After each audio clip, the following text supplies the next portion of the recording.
Olá, bem-vindos a mais um estudo do livro No Mundo Maior, psicografia de Chico Xavier, editado pelo espírito André Luiz. Estamos em nosso estudo de número 15, acompanhando o capítulo 5º, chamado O Poder do Amor. No último estudo, nós acompanhávamos o resgate de 2 espíritos pela irmã Cipriana. E depois de resgatar Pedro, ela estava conversando com o antigo obsessor que finalmente despertou, Camilo, que agora já se apresentava em condições de também ser resgatado. Depois de muito diálogo, depois de muito demonstrar que ama, Cipriana conseguiu convencer Camilo a abandonar aquela vingança, aquele comportamento de perseguição motivado pelo ódio por conta da antiga desavença com Pedro. Lembramos que irmã Cipriana falou da sua última existência, demonstrando o quanto sofreu. Sofreu muito mais que o Camilo, que, apesar de assassinado, não considerou o passado dos dois e optou pela perseguição. Então nós trabalhamos alguns conceitos importantes, em especial a decisão que o indivíduo toma a partir da expiação, a partir do sofrimento. Todos nós temos a opção de seguir pelo abismo da queda moral, pela perseguição e vingança, ou nos resignarmos diante do sofrimento, compreendendo a sua função e o motivo pelo qual ele nos alcançou. A irmã Cipriana demonstrou, depois de falar de uma existência cheia de obstáculos e sofrimentos terríveis, como ela optou pela resignação, compreendendo a função da dor para se elevar. Depois, portanto, de trazer a sua vivência, Camilo finalmente tem o seu coração tocado e resolve pedir perdão. Pedir pela oportunidade de trabalho, pela oportunidade de perdão do Pedro e prosseguir na jornada evolutiva junto daquela mãezinha que se tornou a irmã Cipriana. Encerramos o último estudo na frase de Cipriana, que disse a Camilo: abençoado sejas tu que ouviste o apelo do perdão redentor. E esse é o momento que muitos de nós passamos ou vamos passar, quando finalmente compreendemos a necessidade de perdoar, não somente o outro, mas a nós próprios, abandonando certas condutas que nos prendem ao passado. Camilo resolveu deixar para trás aquele sentimento de vingança e por isso irmã Cipriana dirigia-se a ele chamando-o de abençoado. Porque finalmente, depois de séculos, ouviu o apelo do perdão. Um apelo que todos nós escutamos todos os dias, na nossa própria consciência, dos amigos espirituais que nos amam, de Cristo Jesus que ensinou quando veio até nós para demonstrar o amor divino por meio de suas obras e de seus ensinamentos. Todos nós recebemos esses apelos e Camilo escutou finalmente. Irmã Cipriana então diz que o Pai te abençoe para sempre. Vamos, a providência oferece trabalho regenerativo a todos nós.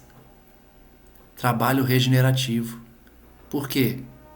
Porque é um esforço, é um trabalho, é uma atividade que regenera o nosso passado, regenera as condutas escolhidas que nos trazem sofrimento. Por isso o trabalho é regenerador, por isso a Terra é de expiações e provas, para que se torne um planeta de regeneração. A regeneração, portanto, é o exercício de limpeza, é o exercício de reequilíbrio, que todos estamos sujeitos. Irmã Cipriana, então, abraça-se à repulsiva figura do ex-perseguidor, aconchegando-o ao coração. Aproximou-se, então, de André Luiz e de Calderaro e disse gentilmente: irmãos, agradeço-lhes o concurso fraterno, agradeço-lhes a ajuda. Nosso amigo sofredor seguirá em minha companhia. Espero localizá-lo em terreno de atividade restauradora. Então a irmã Cipriana já revela que iria levar Camilo para uma atividade de restauração, de trabalho. Antes de despedir-se, disse ainda a Calderaro: irmão Calderaro, aguardo-lhe a colaboração hoje à noite, em favor de Cândida, que deve regressar ao nosso lado espiritual, amanhã, em definitivo. Então, encerrando o caso Pedro e Camilo, estamos verificando que a irmã Cipriana já está falando de uma outra pessoa chamada Cândida. Nós vamos certamente acompanhar algum caso em que Cândida irá desencarnar, voltando para o lado espiritual, e a atividade de André Luiz, Calderaro e irmã Cipriana irão agir junto a ela. Ela então refere-se a esse caso, aguardando Calderaro, porque precisamos salvar-lhe da loucura total a filhinha. Então ela já dá uma introdução do caso, né? Alguém que está desencarnando e tem uma filha que precisa ser auxiliada para não enlouquecer. Irmã Cipriana, então, retirou-se, conduzindo Camilo como se fosse um fardo precioso, enquanto nova luz iluminava o espírito de André Luiz. Calderaro tocou o ombro de André Luiz então e disse: o coração que ama está cheio de poder renovador. Há 2 estudos nós estamos analisando a presença de irmã Cipriana como a ferramenta do amor divino para auxiliar os mais sofredores, os mais perseguidores. Nós vimos Calderaro dizer a André Luiz que eles dois não poderiam ajudar a Pedro e a Camilo porque precisavam de alguém que amasse. E agora, demonstrado que o poder do amor de Cipriana. Alcançou o objetivo do trabalho, Calderaro faz a reflexão para André Luiz. O coração que ama está cheio de poder que renova. Só o coração que ama consegue tocar outros corações mais endurecidos. Certa feita disse Jesus que existem demônios somente suscetíveis de regeneração pelo jejum e pela prece. Vejam que Calderaro traz o simbolismo da lição do Cristo, se referindo a espíritos sofredores, espíritos maus, chamados de demônios pela Bíblia, que somente poderiam ser auxiliados, regenerados, convertidos pelo jejum e pela prece. É o simbolismo. Jejum das atitudes infelizes, jejum da maldade e pela oração, pela sintonia com Deus. Às vezes, André, como neste caso, o conhecimento não basta. Há que ser o homem animado da força divina que flui do jejum pela renúncia e da luz da oração que nasce do amor universal. Então vejam, Calderaro explica o sentido figurado das palavras do Cristo: jejum da renúncia. Renunciar aos prazeres da carne, renunciar às facilidades do mundo, renunciar à irritação, renunciar à cólera, renunciar aos vícios. Esse é o jejum. Jejum das más condutas, jejum dos maus hábitos. E prece, oração, que é a sintonia com o divino, com o amor universal. Somente alguém que está nesse patamar de jejum dos vícios, jejum das más tendências e ligação com o divino pela oração é que podem renovar por meio do amor. Não basta o conhecimento. A gente está aqui estudando quase que diariamente. Não basta o conhecimento. Eu sempre repito, tudo que a gente estuda aqui é para colocar em prática, na família, no trabalho, no trânsito, na via pública, no relacionamento com a sociedade, colocar em prática o conhecimento para chegar no nível de irmã Cipriana. Dispunhamos a reconduzir o enfermo à casa de saúde quando a dona da casa assomou à sala, em traje de sair. Porque lembre-se que eles estão na casa de Pedro, que está encarnado. Sofria a obsessão de Camilo, encarnado. Então a família de Pedro está ali. Quando André Luiz iria sair com um enfermo, ele diz que a mulher de Pedro entra, arrumada para sair, e diz aos filhos: preparem-se, visitaremos o papai dentro em pouco. Transportamos Pedro ao leito, dispensando-lhe os cuidados possíveis, já que ele estava desdobrado, né? Em breve despertava, a sorrir, melhorado, quase feliz. Chamou a enfermeira, demonstrando novo brilho no olhar. Livre, portanto, da obsessão, o indivíduo muda mesmo, né? Muda a fisionomia, muda o jeito de enxergar a vida. Pedro estava quase que feliz. Não sentia mais a dor persistente no peito, o que indica que era uma dor causada pela presença de Camilo, uma dor causada pela obsessão. Algo, refletia ele, expungira-lhe de negrores a cabeça, como a chuva benéfica lava e clareia um céu de chumbo. É a sensação quando nos libertamos de uma obsessão. Decorrida 1 hora, a esposa e os filhinhos penetravam no aposento, partilhando-lhe o bem-estar. Contou-lhes Pedro, chorando de júbilo, que tivera um sonho iluminativo. Quantas vezes nossos sonhos, na verdade, são encontros no plano astral, encontros no plano espiritual. Assegurava ter sido visitado pela Mãe Santíssima, e aqui a gente relembra daquela reflexão que muitas vezes as pessoas se deparam com espíritos iluminados e acham que se trata de Jesus, de Maria Santíssima, de Bezerra de Menezes, enfim, de figuras, de acordo com a sua crença, que na verdade são espíritos elevados, mas que não chegam a ser as figuras santificadas que muitas vezes pensamos. Mas isso não importa.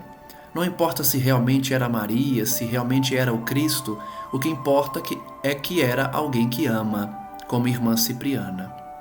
Pedro, porém, achava que tinha se encontrado com Maria Santíssima, na figura de Cipriana, que lhe estendera as divinas mãos transbordantes de luz. A esposa, ouvindo-o, verteu copioso pranto de alegria e de reconhecimento. E Guilherme, o pequenino cheio de fé viva, tomou a destra paterna, osculando-a com filial afeição e agradecimento a Deus.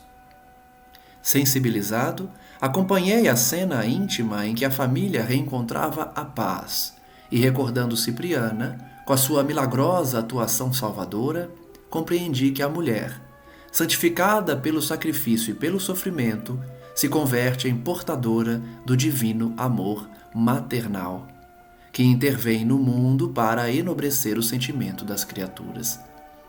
Olha que frase belíssima para desenhar a figura da mãe, que sofre resignada, que renuncia, que sacrifica de si mesma em favor dos filhos, em favor daqueles a quem ama. Irmã Cipriana, portanto, santificada pelo sacrifício, tornou-se portadora do divino amor. É assim que os espíritos, na figura das mães, vão alcançando esses sentimentos sublimes.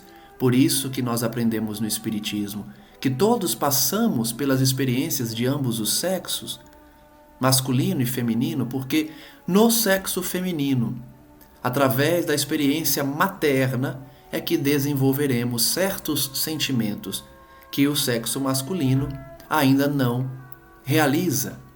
Por mais que na figura de pais possam desenvolver e avançar muito no campo sentimental. Mas, certamente, todos nós somente aprenderemos a amar verdadeiramente quando, na figura de mães, entendermos todo o sacrifício e a renúncia feita em favor dos filhos. É assim que irmã Cipriana alcançou esse sentimento. Vamos adentrar então no capítulo 6º, chamado Amparo Fraternal. André Luiz nos narra: noite fechada, encontramo-nos à porta de aposento modesto, em santuário humilde.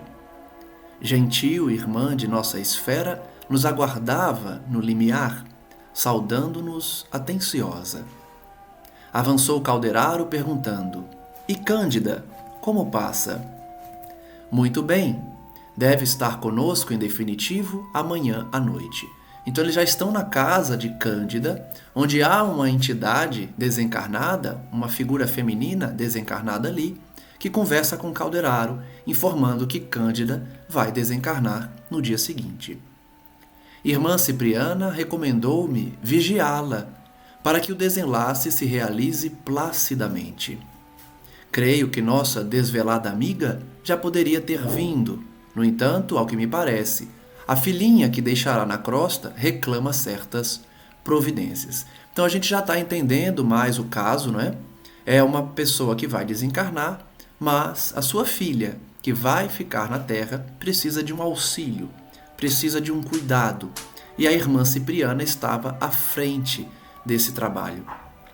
Aqui também vale a reflexão que sempre fazemos nas obras de André Luiz, que existem sempre espíritos nobres que nos acompanham no momento do desenlace, no momento da desencarnação.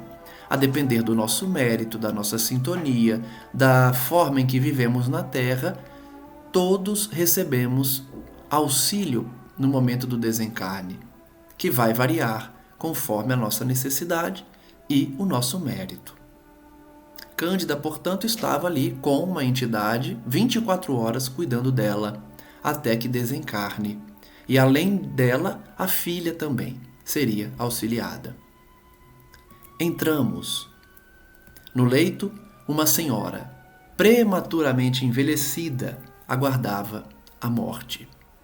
Na fisionomia, os fenômenos de extinção do tônus vital eram visíveis.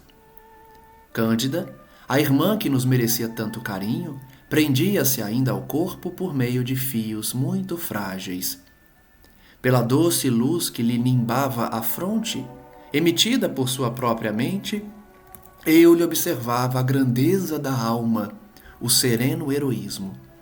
Então, pela descrição de André Luiz, nós conseguimos perceber o mérito de Cândida, porque ali estava um espírito nobre cuidando dela, porque irmã Cipriana estava à frente da sua libertação do corpo físico. Era um espírito de grandeza na alma, em que André Luiz identificou, bastando olhar para ela. Junto dela, uma jovem, de rosto pálido, corpo alquebrado, acariciava-lhe os cabelos grisalhos, enxugando de momento a momento as lágrimas em contínuo fluxo. Certamente a filha de Cândida sofria ao seu lado. O assistente indicou-ma, explicando: é a filha a despedir-se. Ouçamo-las. Cândida, animando-a com dificuldade, falava comovida: Julieta, minha filha, tenha cuidado consigo. Você sabe que provavelmente não mais me levantarei. Receio deixá-la entregue aos embates do mundo, sem mãos amigas. É a preocupação de toda mãe quando vai desencarnar, né? Como que o filho vai ficar, como que a filha vai enfrentar o mundo sem ela. É muito comum as mães terem essa preocupação antes de desencarnar. Nós vimos na última obra que Bezerra de Menezes aconselhava uma senhora a se libertar dos afazeres da terra, o que incluía a libertação também sentimental junto a outras pessoas. Já trabalhamos aqui a necessidade de começarmos a exercitar esse desprendimento, deixando que os nossos filhos, os seres que amamos, decidam suas vidas por si próprios, porque são espíritos antigos, que já têm experiência reencarnatória para tomar suas próprias decisões. Então, esse sentimento comum, natural de mãe, de que não quer desencarnar porque acha que seus filhos ficarão completamente desamparados, é um sentimento que nós precisamos ir trabalhando durante a existência para que esse apego sentimental não atrapalhe no desenlace. A irmã Cândida, portanto, preocupava-se com sua filha Julieta. Como ela ficaria quando ela desencarnasse? A moça trazia a garganta comprimida. O pranto copioso testemunhava-lhe a extrema angústia. A mãezinha, porém, refreando a custo a comoção, prosseguia generosa. Meus filhos abandonaram-nos. Estamos sozinhas e precisamos pensar. Noto-a perturbada e mais aflita nestes últimos dias. Tenho a impressão de que o dinheiro não dá para nossas despesas. Que estará acontecendo? Tenho sido tão pesada? A sua juventude, ou seja, ela se considerava um peso para a filha, que estava sem dinheiro, que estavam abandonados pelos demais filhos, no caso irmãos de Julieta, e estavam passando uma certa necessidade. Julieta, portanto, era a única filha que cuidava de Cândida. Entretanto, permaneço confiante em Jesus. Diariamente rogo ao Senhor não nos desampare. Temo que seu destino se desvie do caminho reto por minha causa. Preocupações de mãe, não é natural, como eu já tenho dito aqui. Cândida temia que a filha fosse para um caminho errado, um caminho sombrio, quando ela partisse. Ao mesmo tempo, ela se considerava um peso para a filha. De outras vezes, filhinha, receio que você acabe enlouquecendo. E depois de ligeira pausa, em que apertou mais carinhosamente a destra da mocinha, que não aparentava mais de 20 anos, a enferma continuou. Ouça, você não ignora que nos últimos meses a despesa tem sido enorme. As intervenções que sofri foram melindrosas e longas. As contas são gigantescas. E o dinheiro? Tranquilize-me, querida. Então vejam que Cândida está passando por uma preocupação muito comum a todos nós, que é a preocupação financeira, né? A saúde financeira, não tem dinheiro suficiente para pagar todas as contas, especialmente para ela que está doente, com muitas despesas médicas, né?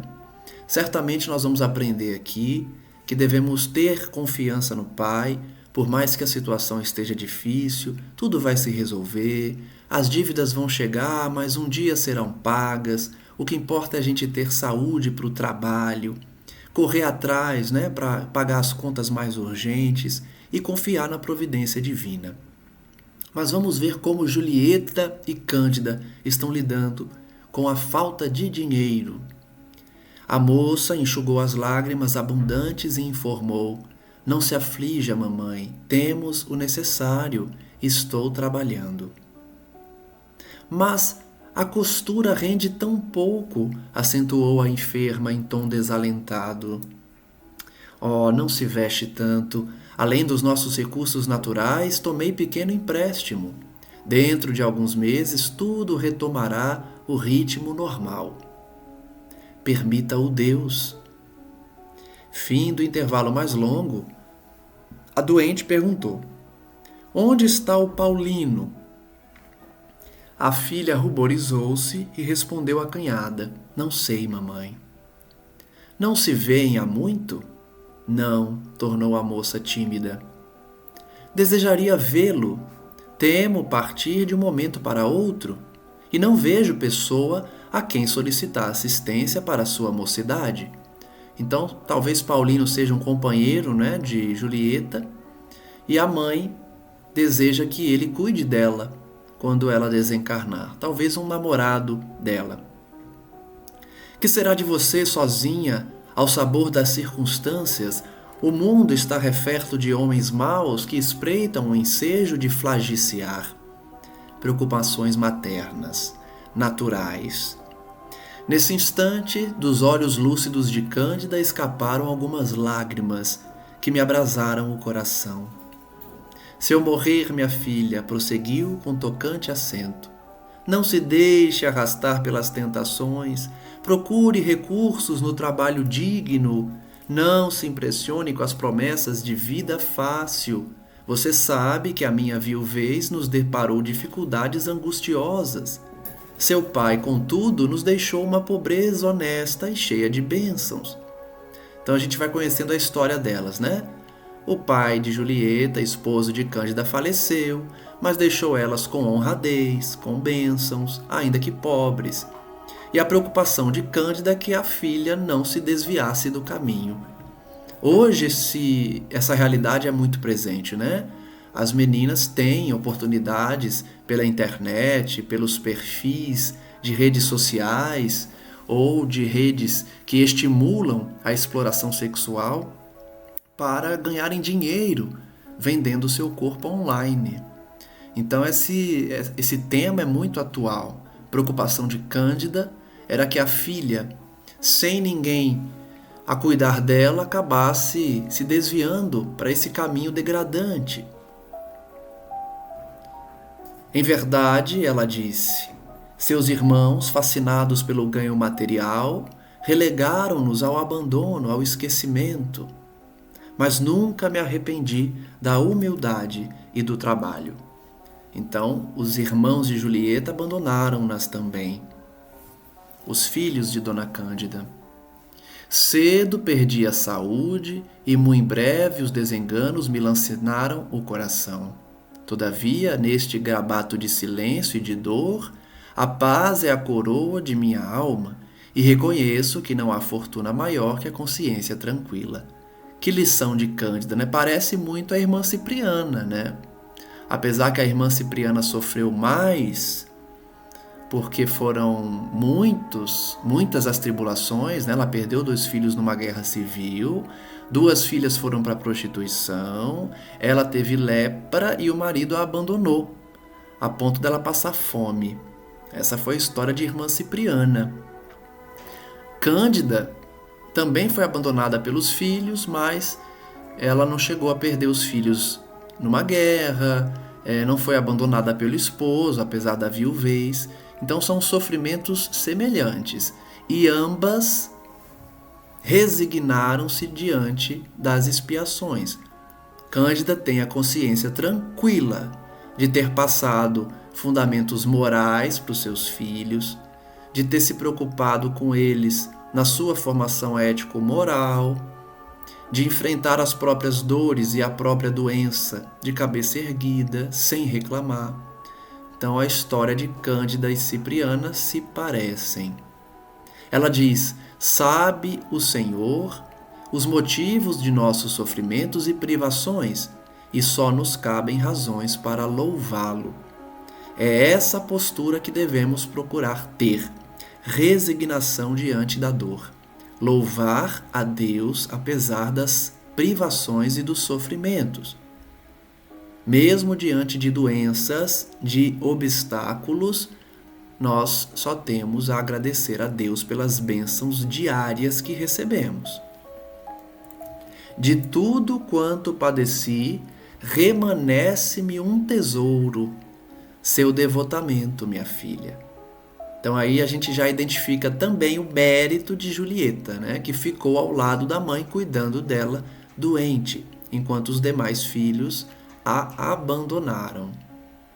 Seu carinho enriquece-me, morrerei feliz, sabendo que um coração de filha me lembrará na terra com as preces do amor que nunca morre. Olha que lindo, né?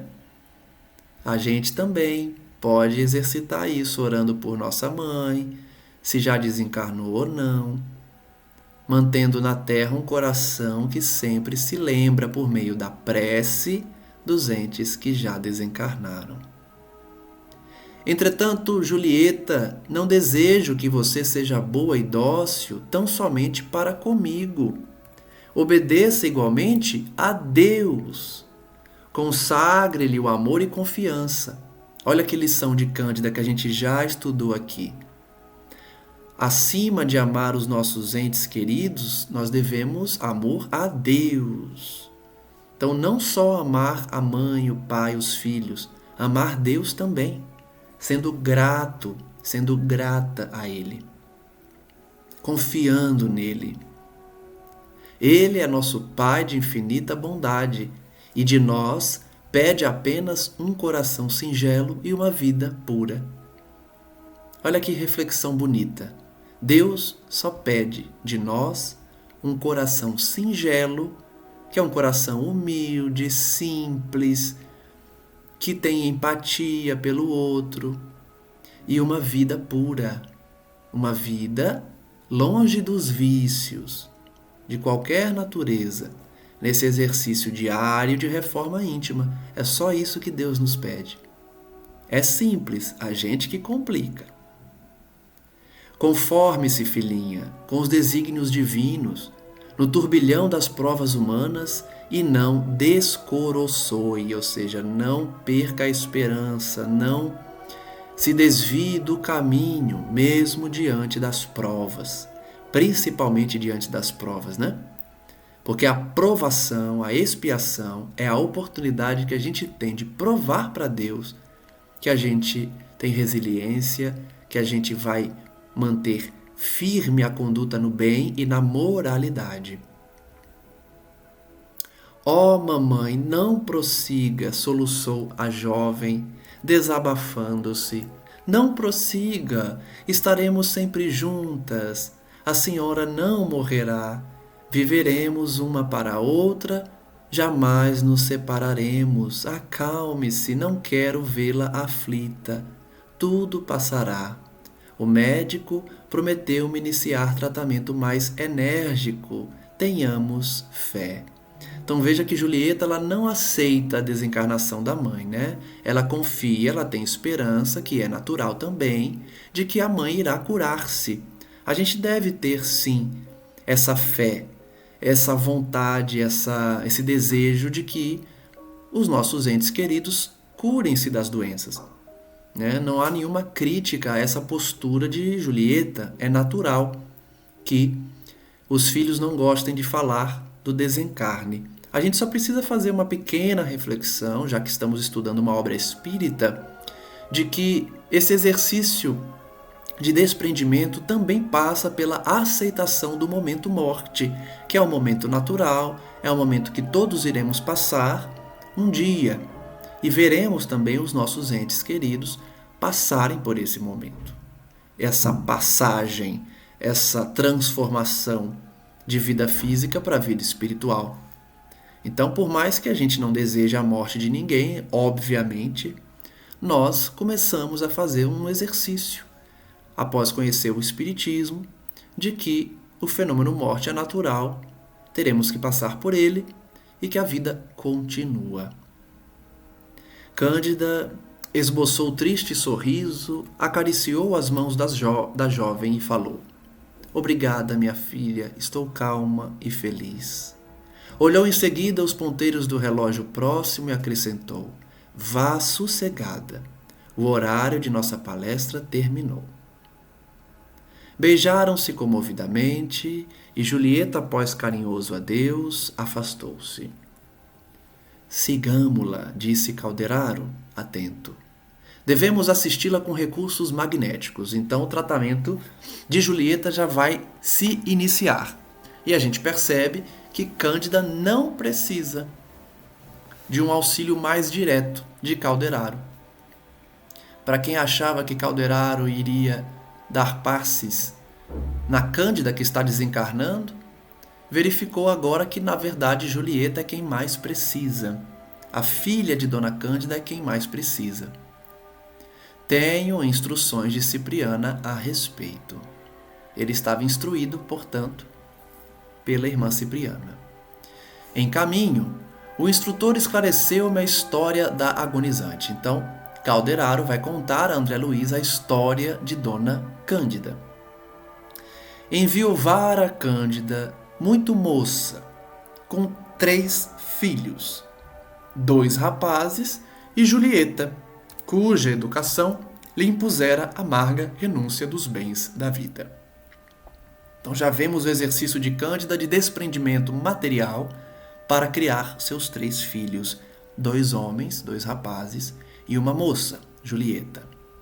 Lutara, trabalhara e sofrera, com resignação e coragem, como todas as mães verdadeiras, né?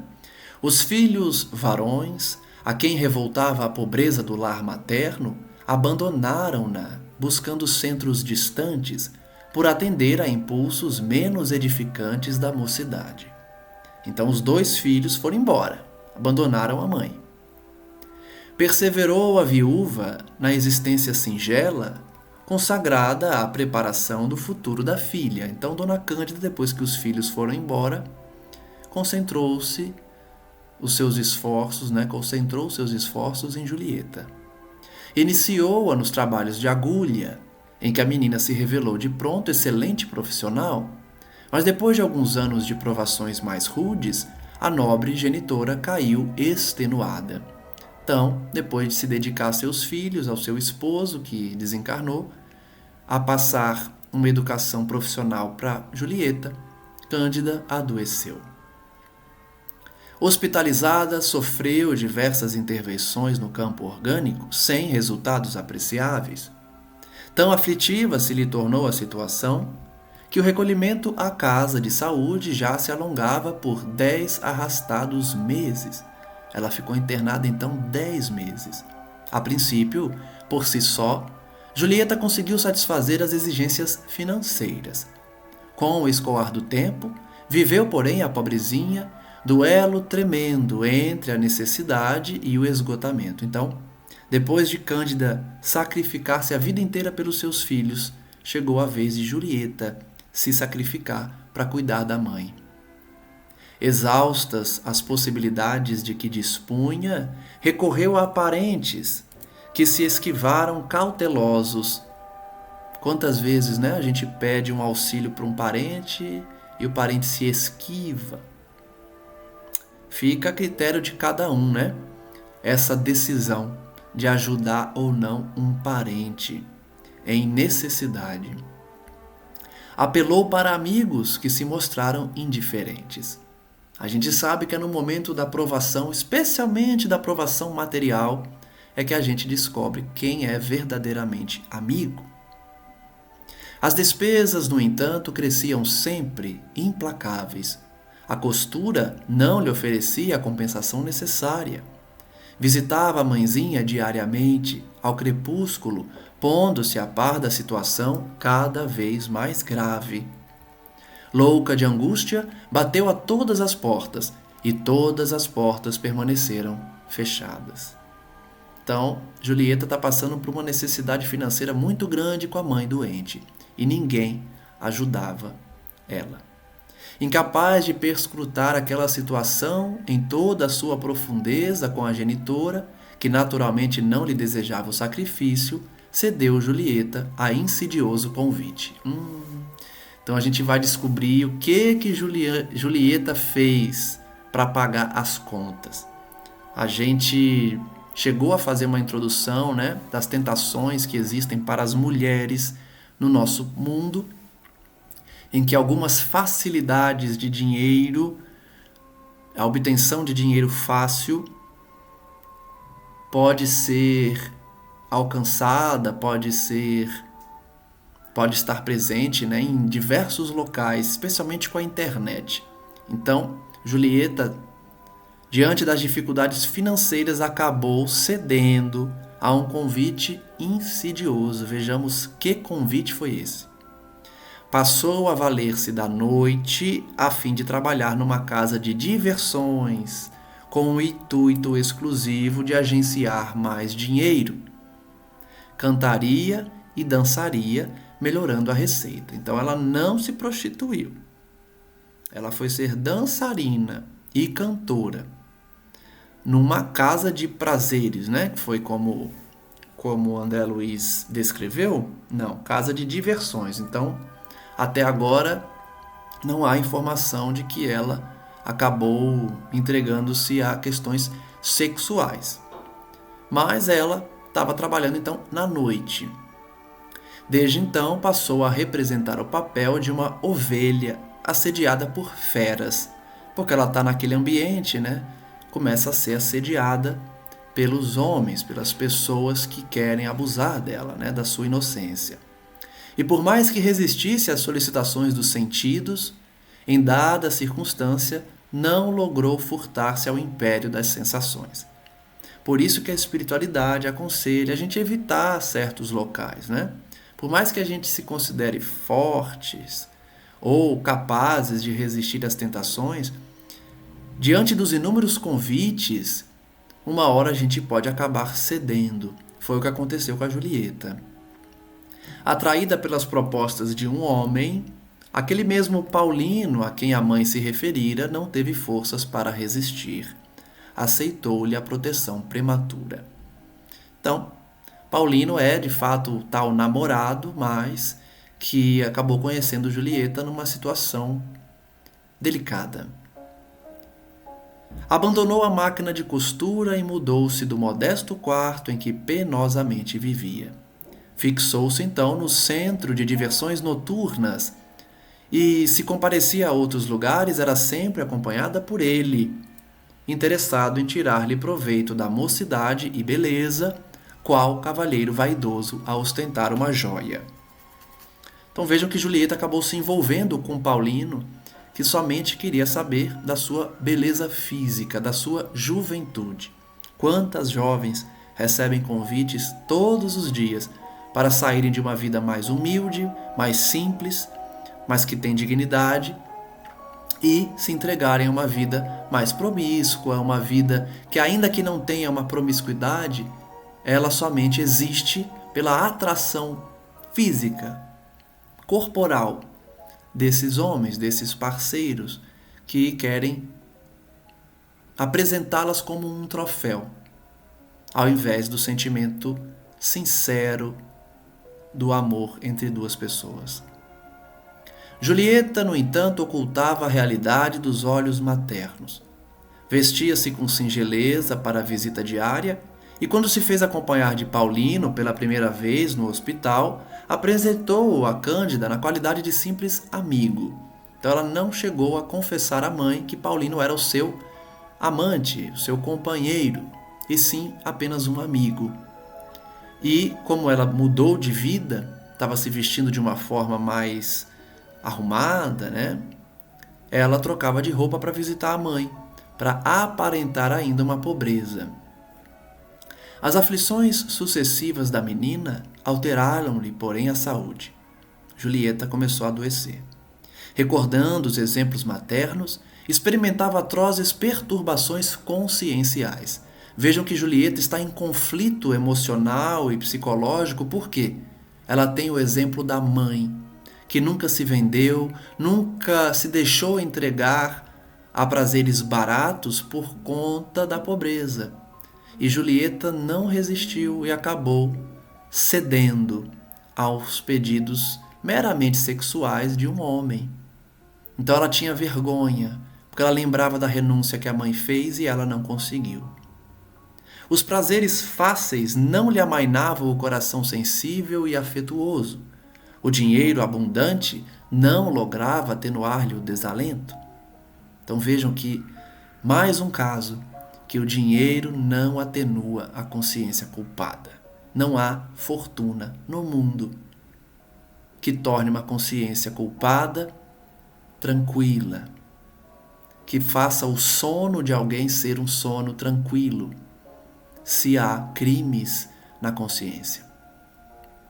A maneira que conquistava a alheia admiração para os dotes físicos parecia perder a paz de si mesma. Quantos casos a gente vê aqui, a gente comenta, a gente vê nas obras que estudamos e lemos.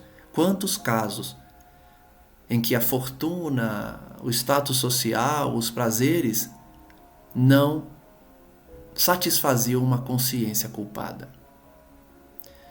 E esses indivíduos perdem a paz. Presa de incoercível abatimento, passava os dias e as noites sob os fortes atritos da própria razão. Notem a auto-obsessão. Notem como a nossa própria consciência nos traz aflição. Quando a gente encontra-se em culpa e não consegue nos perdoar, não conseguimos nos perdoar. É a própria razão dela que perturbava ela. Por que não persistira na vida modesta até o fim? Como não se confessar à mãezinha, obtendo-lhe a precisa orientação? Por outro lado, sentia-se desculpada. Então vejam que a consciência, apesar de acusá-la, também trazia as fugas, as desculpas. Precisava da cooperação financeira de Paulino para socorrer aquela que lhe dera o ser. Então a gente faz muito isso também, né? A gente dá desculpinhas. A gente encontra subterfúgios para justificar uma atitude desequilibrada, uma queda moral. Julieta, apesar de sentir culpa, ela justificava, dizendo: mas eu precisava do dinheiro para cuidar da minha mãe. A gente não está aqui julgando, a gente sabe como é difícil passar por dificuldade financeira, principalmente com alguém na família doente. Nós não estamos julgando Julieta, porém, os valores que a mãe dela passou para ela fazem ela própria ter culpa. Não é ninguém acusando ela. Ela mesma sabe que não deveria ter cedido a favores sexuais apenas por causa do dinheiro que ela precisava, por mais difícil que fosse a situação. Buscara recursos em todas as fontes que lhe pareceram limpas e acessíveis, e todas as mãos permaneciam cerradas aos seus rogos. É por isso que a gente aprende com Joana de Ângeles, né? Às vezes uma esmola evita uma violência. Às vezes aquele indivíduo que está pedindo esmola está pedindo pela última vez a você antes de cometer um crime. E aqui, que fique bem claro que a gente não está justificando que a pessoa tenha que cometer crime porque está na rua, porque está passando necessidade. A gente só está fazendo a reflexão que, às vezes, uma caridade material evita um crime. Então, para aqueles que nunca dão esmola, que não ajudam, entendo a sua postura, a sua escolha, mas reflita um pouco, que muitas vezes aquele que está pedindo pode estar num momento de tanta necessidade que você, na mesma situação que ele, já poderia ter cedido à violência, cedido ao desvio moral muito antes dele. Então, procurar se colocar no lugar da pessoa, ajudar se puder, porque muitas vezes evita crimes. Vejam que Julieta pediu para todo mundo, ninguém ajudou. Se alguém ajudasse, ela não cairia, pelo menos não naquele dia, o que já é um grande auxílio para alguém. Ela buscou, portanto, recursos em todas as fontes limpas e todos fecharam as portas. Mas estaria procedendo com acerto? Ela indagava. Por mais que a sua consciência justificasse o seu ato, ela, de novo, perguntava-se: será que eu estou agindo certo? Não sentia coragem para tornar a oração de outros tempos, tão sequer ela buscava orientação divina, ela parou de orar. Debatia-se-lhe a mente angustiada entre as exigências do mundo material e as imperiosas postulações do espírito. Então, reflitam sobre o trabalho de André Luiz, Calderaro e Cipriana. Eles estão ajudando uma senhora que está desencarnando, mas a figura que mais necessita de ajuda é a filha dela, Julieta, porque está vivendo um drama íntimo, gigantesco. Acabou cedendo a tentações para cuidar da sua mãe e vive um conflito interno imenso entre a consciência de culpa e as justificativas para ter caído. A mente dela debatia-se então. No entanto, concluiu Calderaro atencioso, as preces maternas acompanhavam-na através do escabroso caminho. Mais uma vez, as orações das mães conseguem o auxílio da espiritualidade. Em todos os casos que a gente estuda, sempre há alguém orando, pedindo, e esse pedido é atendido. Por isso, Jesus nos ensinou a pedir ao Pai. Precisamos ter o exercício diário da oração, pedir mesmo. E à medida que a gente vai amadurecendo, os nossos pedidos vão mudando. A gente para de pedir coisas materiais, conquistas na terra, relacionamentos, e passamos a pedir equilíbrio, oportunidades no bem, resoluções de conflitos, resoluções de problemas pessoais. Então, pedir é essencial. Jesus ensinou a pedir para a porta se abrir. Para que Deus nos dê, precisamos pedir. A mãe de Julieta, portanto, pedia, orava. E Cândida não tem sofrido em vão. Colaboradora fiel de muitos serviços, é credora de muitas bênçãos. Olha que frase. Mais um estudo que a gente encontra uma frase para ser emoldurada. Colaboradora fiel de muitos serviços é credora de muitas bênçãos. Quem trabalha em favor do outro, quem renuncia de si mesmo, do seu tempo, do seu conhecimento, do seu lazer para ajudar os outros, se torna credor de bênçãos. Então, para quem pede conquistas na terra, para quem pede bênçãos, lembre-se, trabalha no bem que as bênçãos virão. E não é uma moeda de troca com Deus. Deus ajuda a todos, porém, se você tem mais crédito, se você tem mais mérito, as bênçãos serão maiores. Isso é natural e isso é justo. Se a lei de justiça é uma lei perfeita, a gente compreende que quem trabalha mais recebe mais. Só que esse receber não é dinheiro. Esse receber não é favor. Esse receber é bênçãos.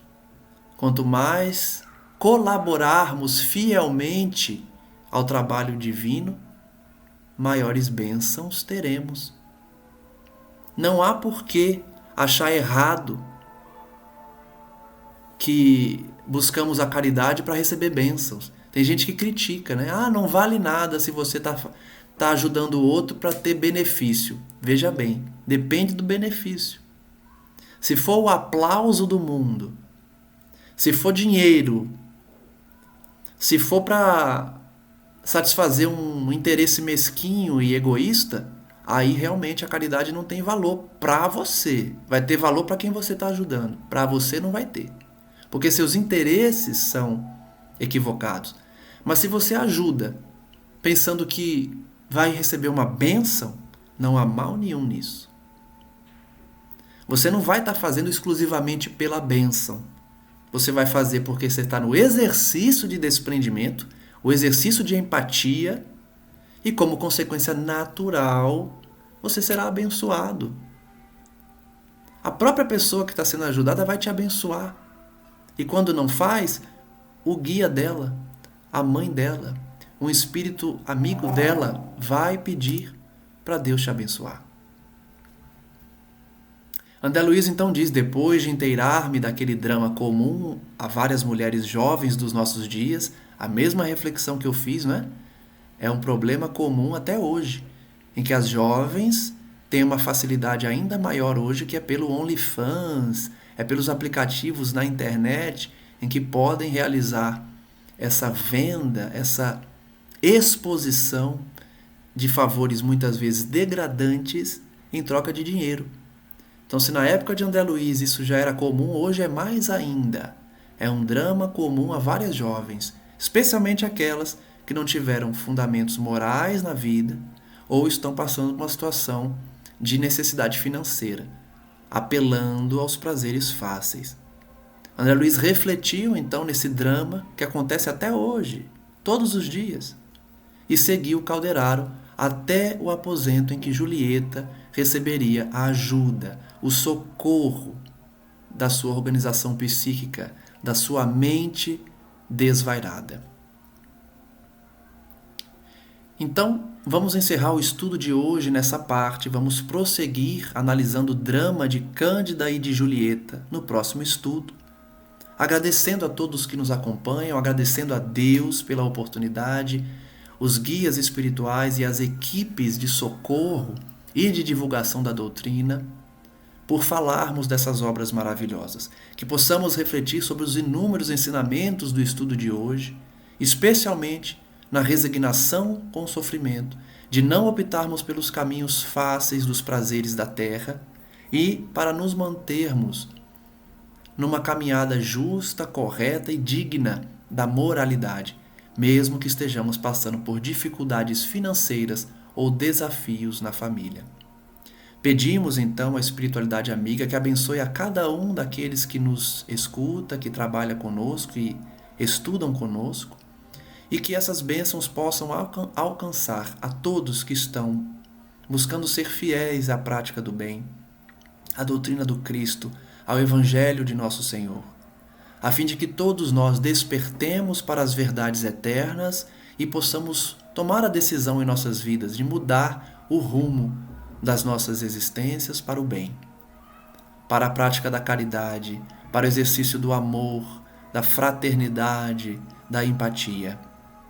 Que essas bênçãos possam cair sobre os lares de todos que nos escutam e todos que estão em nossas mentes. E que eles sintam essa mesma paz, esse mesmo envolvimento, para seguirem no caminho digno e certo que leva ao Pai Maior. Graças damos a Ti, Senhor Jesus, hoje e sempre. E que Maria Santíssima, Mãe das Mães, como sempre rogamos, continue a abençoar e a envolver toda a terra com seu manto sagrado, resgatando aqueles criminosos e viciados mais necessitados do amor do Cristo e guiando os nossos passos, já despertos para o bem, a fim de alcançarmos o equilíbrio moral.